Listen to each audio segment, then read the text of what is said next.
Hello hi everyone. आज हम लोग चेक करेंगे ओपन लेटर की video, how British used tea against Indians. Let's jump to the video. चाय आज हमारे कल्चर का इतना इंटीग्रल पार्ट बन चुकी है कि चाहे पीएम की चाय पे चर्चा हो या रिटायर्ड अंकल की नुक्कड़ पे लड़ाई, सुबह की नींद से उठना हो या शाम की थकान भगानी हो, सुबह के नाश्ते और जिंदगी भर के रिश्ते सब के सब चाय पे हो जाते हैं। वर्ल्ड इश्यूज, पॉलिटिक्स, ऑफिस की टेंशन या फिर मन की भड़ास, कुछ भी निकालना हो एक चाय की टपरी पर हर एक चीज सॉल्व हो जाती है। आजकल तो बड़ी बड़ी डिग्री लेने के बाद लोग चाय की टपरी खोलने लगे, और अगर आप स्वयं की आउटलेट्स में जाना चाहते हैं, नुक्कड़ टपरी पे नहीं जाते हैं, तो वो भी ऑप्शन अवेलेबल है। इस सीजन में तो कितने लोगों के सर्दी जुकाम अदरक वाली चाय से ठीक हो जाते हैं, और जो थोड़ा हेल्थ कॉन्शियस लोग हैं, दूध वाली चाय नहीं पीते, वो ग्रीन टी प्रेफर करते हैं। लेकिन चाय तो भैया सब लोग पीते हैं। लेकिन सोचने वाली बात यह है कि ऐसा क्यों है? ये सिंपल सी चाय एक नेशनल ड्रिंक कैसे बन गई? आप शायद ये सुन के चौंक जाएंगे कि भैया चाय के पीछे ईस्ट इंडिया कंपनी भारत चली आई थी और चाइना को हांगकांग देना पड़ गया था सिर्फ इसी चाय के चक्कर में। ये शॉकिंग है लेकिन सच है। रॉयल्स के शौक से लेकर रोज के रूटीन तक आने वाली इस चाय की कहानी देखने के लिए जल्दी जल्दी एक गर्म चाय बना के ले आओ और फिर आगे का वीडियो शुरू करते हैं।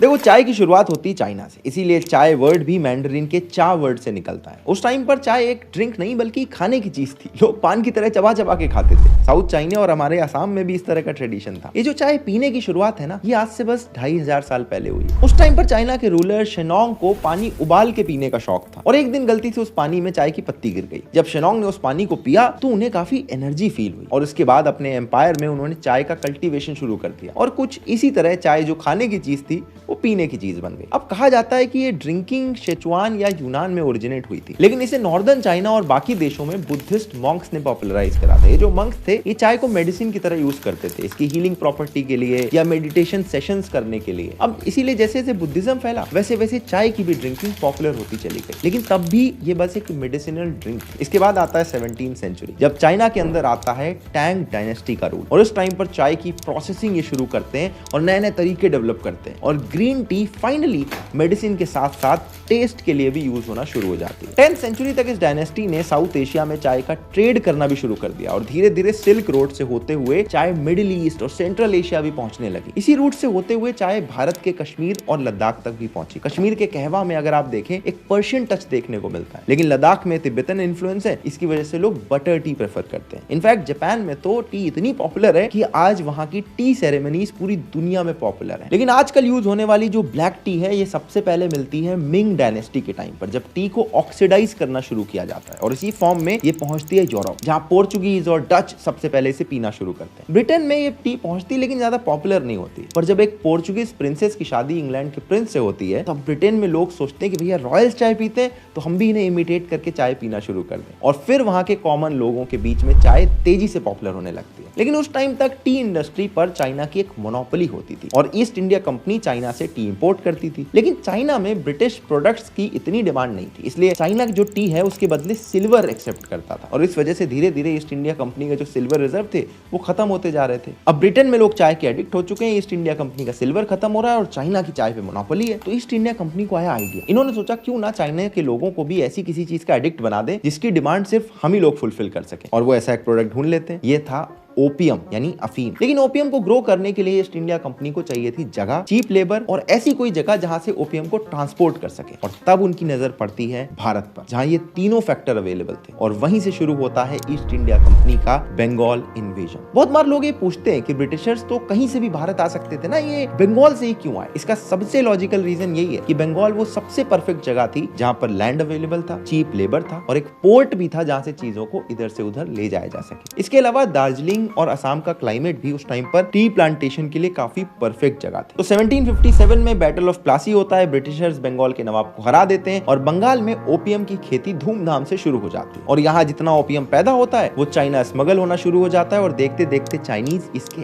एडिक्ट बन जाते हैं। इसकी डिमांड कितनी थी इसका अंदाजा आप इस बात से लगा सकते हैं कि 1880 में ईस्ट इंडिया कंपनी सिर्फ ओपियम बेचकर $22 बिलियन कमा रही थी। और इस ओपियम की वजह से चाइना और ईस्ट इंडिया कंपनी के बीच में एक लड़ाई हो जाती है और इसके बाद चाइना को हांगकांग का जो आइलैंड था वो ब्रिटिशर्स को देना पड़ता है। और ये सब शुरू कैसे हुआ था? क्योंकि ईस्ट इंडिया कंपनी को चाइना से चाय खरीदनी थी। अब ईस्ट इंडिया कंपनी चाइना से अनलिमिटेड टी ट्रेड तो कर पा रही थी, लेकिन अभी भी ये चाय उन्हें चाइना के फार्मर से ही खरीदनी पड़ती थी। ब्रिटेन और चाइनीज के जो रिश्ते थे वो ज्यादा अच्छे थे नहीं। इस टाइम पर ब्रिटिशर्स की नजर पड़ती है असम पर। यहाँ पर ऑलरेडी वाइल्ड टी उगती थी। ये चाइनीज टी जितनी टेस्टी नहीं थी, लेकिन उन्हें ये पता चल गया था कि इस जगह पर टी प्लांटेशन हो सकता है। इसीलिए चाइना की टी पर मोनोपोली को खत्म करने के लिए ब्रिटिशर्स ने एक और प्लान बनाया। अब ये प्लान था कि चाइना से टी प्लांट्स और प्लांटेशन टेक्निक्स को स्मगल किया जाए, क्योंकि वहां किसी भी फॉरेनर को इस प्रोसेस को शेयर नहीं किया जाता था। तो इस काम के लिए ईस्ट इंडिया कंपनी ने एक ब्रिटिश बोटानिस्ट को अंडर कवर एजेंट बनाकर भेजा और ईस्ट इंडिया कंपनी का यह प्लान सक्सेसफुल भी हुआ। रॉबर्ट फॉर्च्यून चाइना से 20,000 टी प्लांटेशन की टेक्निक्स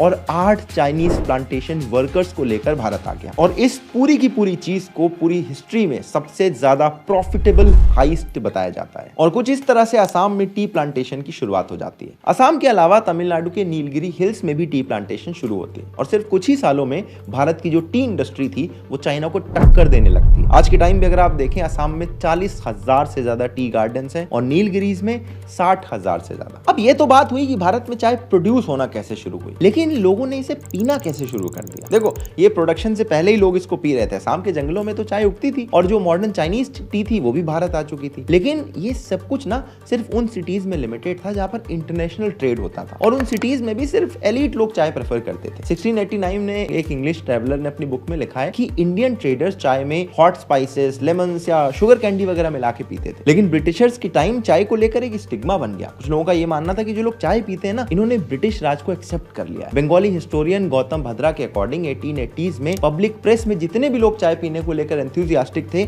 उतने ही लोग इसे ओपनली अपोज भी कर रहे थे। लेकिन 1900s में जब वेस्ट में एक इकोनॉमिक डिप्रेशन आया और वर्ल्ड वॉर हुई, तो जितनी भी टी यहाँ पर बन रही थी उसका एक्सपोर्ट काफी कम हो गया। तो अंग्रेजों के दिमाग में एक आइडिया आया कि असम के अंदर जो टी प्रोड्यूस हो रही है उसको भारत में एडवर्टाइज और प्रमोट किया जाए। इनफैक्ट ब्रिटिश गवर्नमेंट ने इसे प्रमोट करने के लिए टी सेस कमेटी नाम से एक प्रोपेगेंडा यूनिट भी बनाई, क्योंकि उस टाइम पर चाय की बिक्री पर ब्रिटिशर्स का पूरा कंट्रोल था और जितनी ये पॉपुलर होने वाली थी उतना ही ब्रिटिशर्स को प्रॉफिट मिलने वाला था। देखते देखते 1920s में पहली बार टी स्टॉल्स खुलने लग जाते हैं। यूनिवर्सिटीज, गवर्नमेंट ऑफिसेज और फैक्ट्री के आसपास इसे खोला जाता है। यहाँ पर मट्ठी जैसे स्नैक्स भी बिकते हैं। कोलकाता में टी कैबिन्स, मुंबई दिल्ली में रानी कैफे के नाम से इस तरह के टी स्टॉल पॉपुलर होते हैं और इन कैफेज में स्टूडेंट्स, वर्कर्स, पॉलिटिशियंस, हर सेक्शन के लोग जाकर बैठते थे। 1930s में टी इंडस्ट्री की मार्केटिंग और भी ज्यादा एग्रेसिव हो जाती है। इसमें लोगों को टी के फ्री सैंपल दिए जाते हैं। ट्रेन में, बसेस में, पब्लिक प्लेसेस में चाय बनाने के डेमोन्स्ट्रेशन किए जाते हैं और इसको अल्कोहल के एक ऑल्टरनेटिव की तरह प्रेजेंट किया जाता है। और देखते देखते फ्रीडम फाइटर्स भी इन स्टॉल्स में जाने लगे, क्योंकि एक अच्छी जगह थी वहां पर बैठकर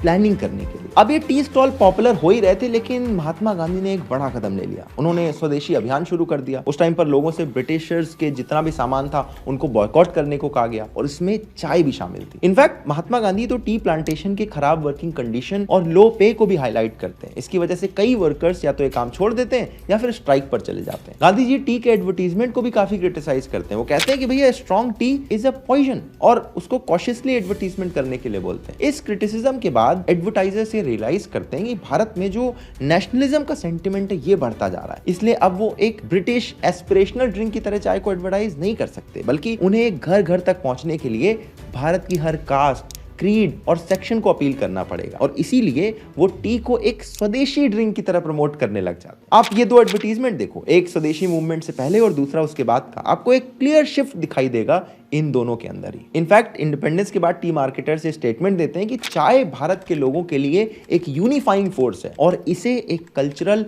और इकोनॉमिक एम्बेसडर की तरह यूज किया जाना चाहिए। भारत आजाद हो जाता है 1950-60s के टाइम पर। जो भी ब्रिटिशर्स चाय के स्टेट को ओन करते थे वो इंडियन बिजनेसमैन ने खरीद लिए। अब टी की प्रोसेसिंग के लिए नई मशीन जैसे CTC के आने के बाद इसकी प्रोडक्शन भी बढ़ गई, इनकी कॉस्ट भी कम हो गई और इनकी सेल भी बढ़ती चली गई। इसकी पॉपुलैरिटी को रियलाइज करते हुए इसके क्वालिटी कंट्रोल को लेकर भी सरकार ने एक टी एक्ट बनाया। इनफैक्ट 1999 में geographical indication of goods act भी इंट्रोड्यूस किया गया, जिसमें सारे गुड्स के ऊपर एक GI टैग लगाया गया जिससे पता चले वो प्रोडक्ट स्पेसिफिकली किस रीजन से आता है। आता है। इसमें दार्जिलिंग, असम, नीलगिरी और दार्जिलिंग टी जैसे कई सारे वर्ड्स को ट्रेडमार्क तक करवाया गया। और इन सारे रीजन्स की चाय आज सिर्फ भारत में नहीं बल्कि पूरी दुनिया में काफी हाई डिमांड में रहती है। लेकिन चाय पीने की जो हैबिट या एडिक्शन है, इसके पीछे काफी सारे और भी रीजन है। जैसे एक तो चाय खुद में एक एडिक्टिव बेवरेज है। यूजुअली जब आप कैफीन सुनते हैं आप कॉफी इमेजिन करते हैं, लेकिन चाय में भी कैफीन एक हाई अमाउंट में होता है और इसीलिए लोग इसके एडिक्ट बन जाते हैं। भारत में चाय की पॉपुलैरिटी का एक और बड़ा रीजन है कि वो बाकी ड्रिंक्स के कंपैरिजन में काफी चीप प्राइसेस में मिल जाती है। बल्कि आज भी अगर हम चाय और कॉफी के प्राइस को कंपेयर करें